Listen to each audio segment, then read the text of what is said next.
मला अजूनही आम्हाला हे लक्षात येत नाही की मोपलवार यांचा किती प्रभाव आहे शासनावर आणि राज्याच्या मुख्यमंत्र्यावर. यातून ते स्पष्ट होतंय की याच्यामध्ये कोणाचेही संबंध दडलेले आहेत की ज्यामुळे मोपलवारांना निलंबित करण्याच्या संदर्भात सुद्धा शासन या ठिकाणी आखडतं घेतंय. खरं म्हणजे सखाराम मांगलेंचे चिरंजीव त्यांनी तर मला स्वतः भेटून मला जीवे मारण्याची धमकी देतात. आमचं कुटुंब अस्वस्थ आहे, आम्हाला या ठिकाणी प्रचंड दहशत आहे.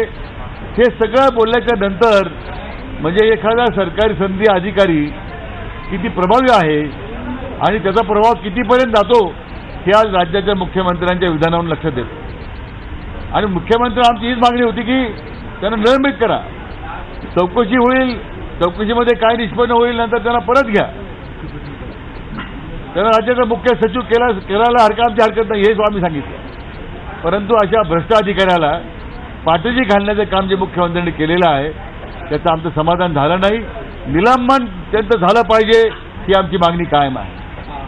त्याचबरोबर राज्याचे गृहनिर्माण मंत्री प्रकाश मेहता यांच्या तर भ्रष्टाचाराचे उदाहरणं देऊन पुरावे दिलेत आणि स्वतः सभागृहामध्ये त्यांनी आता मान्य केलं होतं की मुख्यमंत्र्यांना न विचारता मी त्यांच्या नावाचा वापर केलेला. काल निर्मल होल्डिंगच्या बाबतीमध्ये नवीन प्रकरण पुढे आलेलं आहे. उद्या आणखीन एक प्रकरण येणार आहे. अशावेळी अशा भ्रष्ट मंत्र्याला पाठीशी घालणं बरोबर नाही. त्यांचा राजीनामा ताबडतोब त्यांनी दिला पाहिजे. कारण त्यांच्याच सदस्य एकनाथराव खडसे यांना मात्र भ्रष्टाचाराच्या करता राजीनामा द्यावा लागला. आयोग त्या ठिकाणी नेमला सरकारनं. इथे मात्र प्रकाश मेहतांना वेगळी वागणूक मिळते आणि म्हणून आमची मागणी कायम आहे की आता मोपलवार आणि यांना निलंबित करणं आणि प्रकाश मेहताचा राजीनामा घेतल्याशिवाय कामकाज होऊ द्यायचं नाही ही आमची भूमिका कायम आहे. भले ही उनका निलंबन ना हुआ हो लेकिन आपकी कोशिश रंग लाई, पहला विकेट गिर गया, क्या प्रकाश मेहता कतार में है? नहीं, मोपलवार जो अपने MSRDC के अफसर जो हैं उनके खिलाफ जो भ्रष्टाचार के आरोप थे, हमने तो यही मांग की थी कि ये CBI ने सरकार को लिखा है, PM ऑफिस ने सरकार को लिखा है. स्वयं मुख्यमंत्री ने जनवरी में क्राइम ब्रांच को लिखा था उनके ऑफिस में कि इसकी जांच होनी चाहिए. अभी मुख्यमंत्री जी क्यों कतर रहे हैं अपनी कार्रवाई से, क्यों मुकर रहे हैं ये सभी कार्रवाई से कि मोपलवार को निलंबन करने के बजाय उन्होंने उसको ऊपर से हटाया है. एक तो मैं समझता हूं कि एक बहुत बड़ी साजिश है और इसके चलते मोपलवार का कितना प्रभाव है सरकार के ऊपर ये सामने आ रहा है.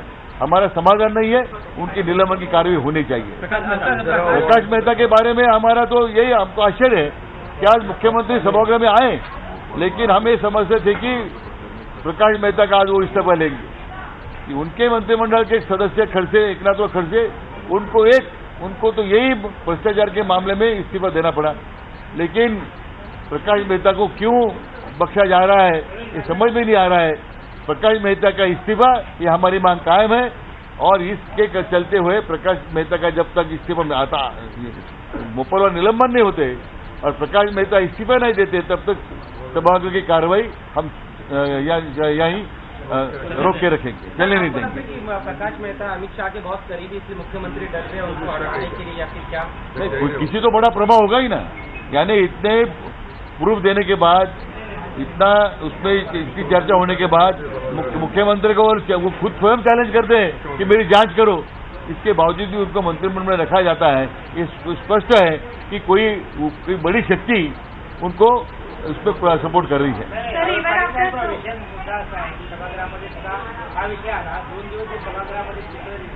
त्याच्यावरून तुम्हाला वाटतं का की प्रकाश मेहतांवर कारवाई होईल आणि झाली तर कशी झाली पाहिजे आणि नाही झाली तर त्याचं मागं काय अमित शहाचं कारण असू शकतं? असं की सरकार पारदर्शकतेच्या गप्पा मारते आणि रोज पारदर्शकतेचे लक्तरे मांडले जातात आता जाहीरपणे. म्हणून सरकारची भूमिका प्रामाणिक नाही आहे. राज्याच्या मुख्यमंत्र्यांनी किती आव्हानं सांगितलं तरी जोपर्यंत प्रकाश मेहताचा राजीनामा घेत नाही तोपर्यंत सरकारची भूमिका नेहमी राज्याच्या जनतेच्या मध्ये संशयाच्या भोवऱ्यात आहेच. म्हणून त्यांचा राजीनामा घेतल्याशिवाय आता सरकार आम्ही सभागृह चालू देणार नाही, आमची भूमिका कायम आहे. आता या भ्रष्ट मंत्र्याला पाठीशी घालताना जे स्वतः मुख्यमंत्र्यांना आव्हान देतात सभागृहामध्ये त्यांना पाठीशी घालण्याचं कारण काय याचा अर्थच आहे की त्यांना मोठ्या शक्तीचा आशीर्वाद असला पाहिजे आणि तो आता समोर यायला लागलेला आहे. मोठ्यानं कारवाई करायची आहे, मात्र नेत्यांवर कारवाई करण्यात हे नाही, त्यांना करायला येत नाहीये किंवा होत नाही कारवाई त्याच्यावर, असं काय वाटतं? असं की ज्या एकनाथराव खडसे यांनी भारतीय जनता पक्षाच्या करता विरोधी पक्ष नेत्यापासून या सरकारमध्ये येईपर्यंत महत्वाची भूमिका केली, परंतु एका भ्रष्टाचाराच्या कारणासाठी त्यांना राजीनामा द्यावा लागला. पण इथं तर खुल्याम दरोडा घातलेला चित्र समोर येत आहे. अशा वेळी मात्र मुख्यमंत्री का हतबल झालेत हे आम्हाला समजायला तयार नाही.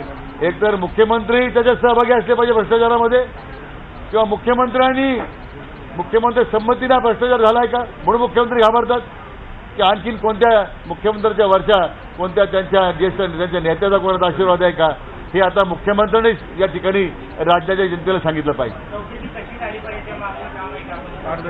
असं आहे की कमिशन ऑफ एन्क्वायरी ऍक्ट याखाली आमची चौकशी या मागणी केलेली आम्ही, आणि त्यामुळे निश्चितपणे उच्च न्यायालयाच्या निवृत्त न्यायाधीशामार्फत होईलच, पण कमिशन ऑफ एन्क्वायरी व्हायला पाहिजे की ज्यामुळे सगळं सत्तेसमोर येईल.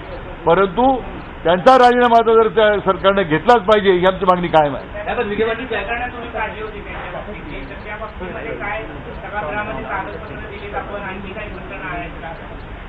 प्रकरण भरपूर आहेत, पण सरकारची इच्छाशक्ती आहे काही महत्वाचा आहे. आणि म्हणून जर प्रकाश मेहताना जर तुम्ही त्या ठिकाणी जर राजीनामा घेणार नसाल तर मग नाईलाज असतो माननीय मुख्यमंत्र्यांचाच या प्रकरणात हात आहे का असं आम्हाला या ठिकाणी म्हणावं लागणार आहे. विविध प्रकरण आहेत त्या गोष्टीची, पण प्रकरणापासून देखील तुम्ही पुरावे सादर करून देखील त्यांच्यावरती जबरदस्त आहे दिल्लीचा अशी चर्चा होते, जर राजीनामा दिला नाही तर तुम्ही न्यायालयात विचारणा घेऊन जाणार. असं आहे की सभागृहाची लढाई सुरू आहे. आता सभागृहामध्ये जर मुख्यमंत्री ऐकणारे नसतील किंवा वर्षांच्या आशीर्वादानं तर त्या संदर्भात मग पुन्हा कसं पुढे जायचं त्या आम्ही त्याची व्यवरचना किंवा त्या संदर्भाची भूमिका पुढे जाहीर करणार आहोत. तर आज सभागृह सुरू आहे आणि सभागृहामध्ये आम्ही जर त्याचा राजीनामा मागतो आम्ही, ही आमची त्या ठिकाणी मागणी आमची कायम राहणार आहे.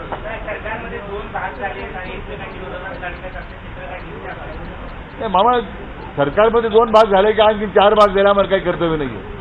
प्रकाश मेहताचा राजीनामा त्यांनी दिला पाहिजे आणि मोपलवार निलंबित केलं पाहिजे, आमची मागणी काय.